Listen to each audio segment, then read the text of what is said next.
So I've got up this morning. I've got a day off again. I've actually got a few days off this week, which is awesome, making the most of them.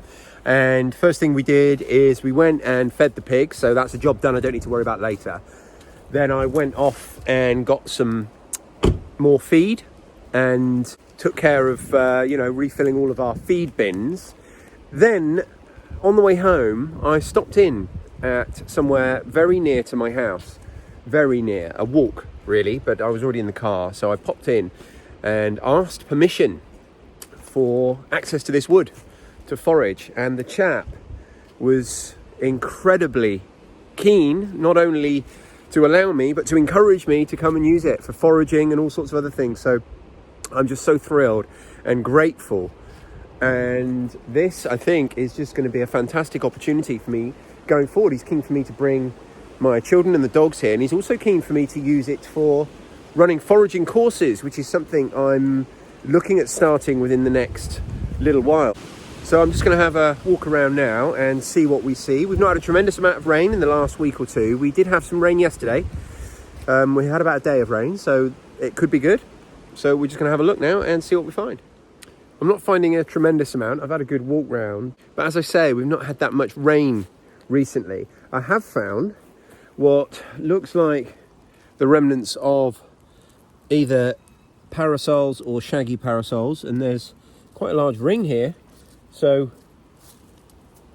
it's nice to see that they're here in quite a large number.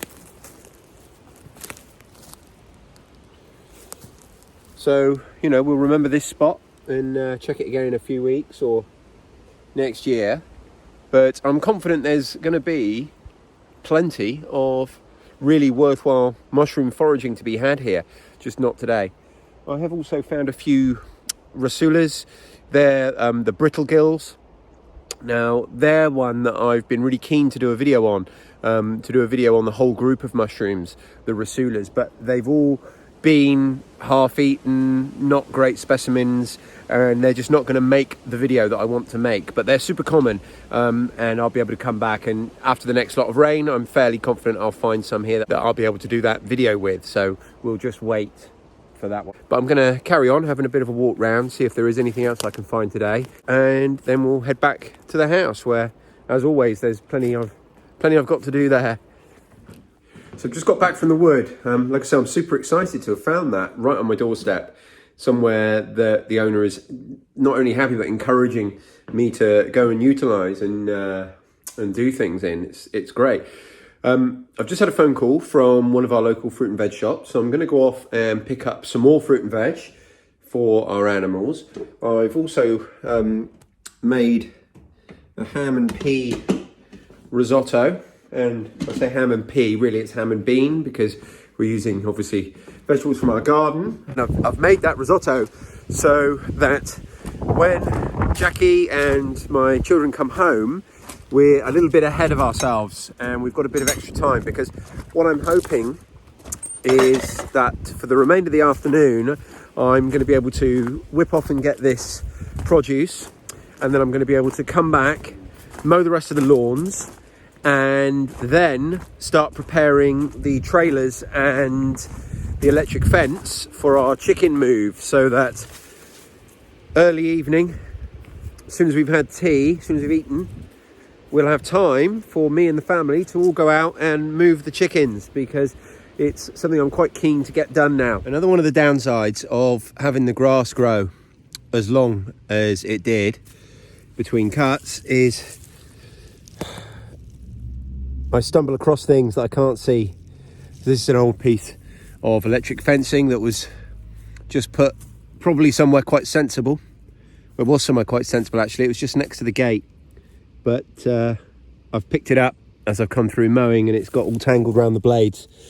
So now I've got to spend the next probably 15-20 minutes untangling that before I can go any further. So lucky me.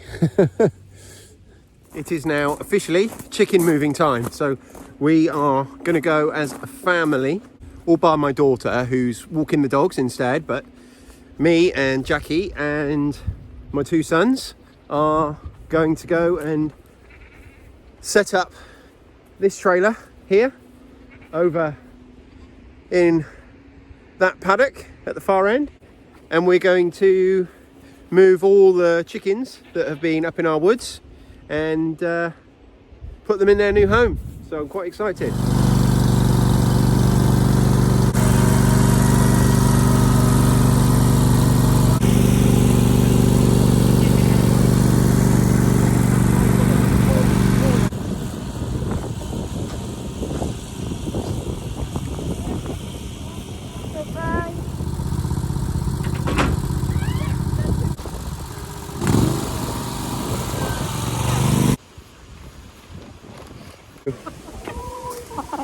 We're going to clip their wings as we go. I don't know if you remember me saying before, it's perfectly painless. A couple of them have actually been roosting up on top of it.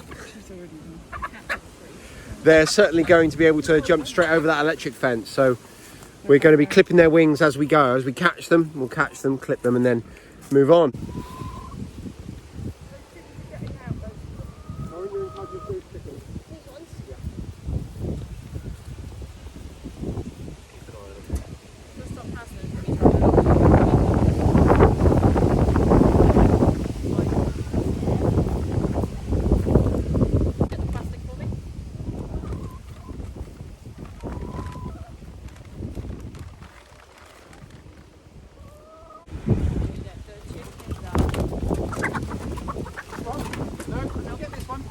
We're halfway through in terms of number of chickens, but we're actually more than halfway through because we've done the electric fence, we moved over the feeders, all that kind of thing.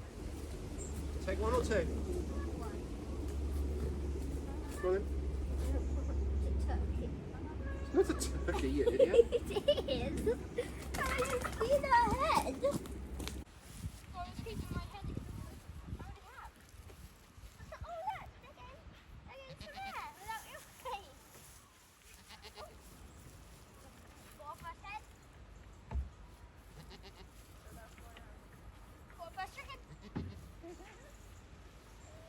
So that's all done for today. Our hens are all in that new trailer. The electric fence is on, and everybody's as happy as can be under the circumstances that it took a little bit of time, and it's been a long day, and everybody's a little bit hungry and ready for dinner. But it's a really good job to get done. We're so happy that it's done, because now it frees up the space they were in for that pair of meat birds to go.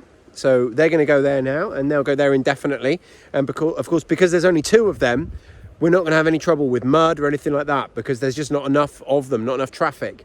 So they're going to be quite happy in there. It's going to be like living in a mansion for them. All that space and housing that they've got, they're going to be really happy. These guys are going to be really happy with all this grass. And I just feel like we've got our stocking levels just right now. We've got the right number of houses in the right places on the right amount of grass, and we're pretty much ready for the winter now. We said this year, my wife and I, we were going to have a winter plan, and this is it. This was the winter plan, to have two big chicken trailers that we can move. We don't even have to keep them in these paddocks. We can move them all around the property. So we wanted that going into the winter, and we wanted the paddocks to be in a reasonable state, and we've got both of our things that we wanted. So what's that, son? And if you need, you could possibly use that one if you need. Yeah, well, that was originally built as a chicken house, wasn't it? So we had chickens in there first. My son was just saying we also have this house, this permanent structure, which at the moment I'm using for hay, but it is designed as a chicken house. So it's got nesting boxes and it's got perches and everything in there. So we've got plenty of housing. We've got the right type of housing in the right place, and we are ready for the winter. I'm quite happy.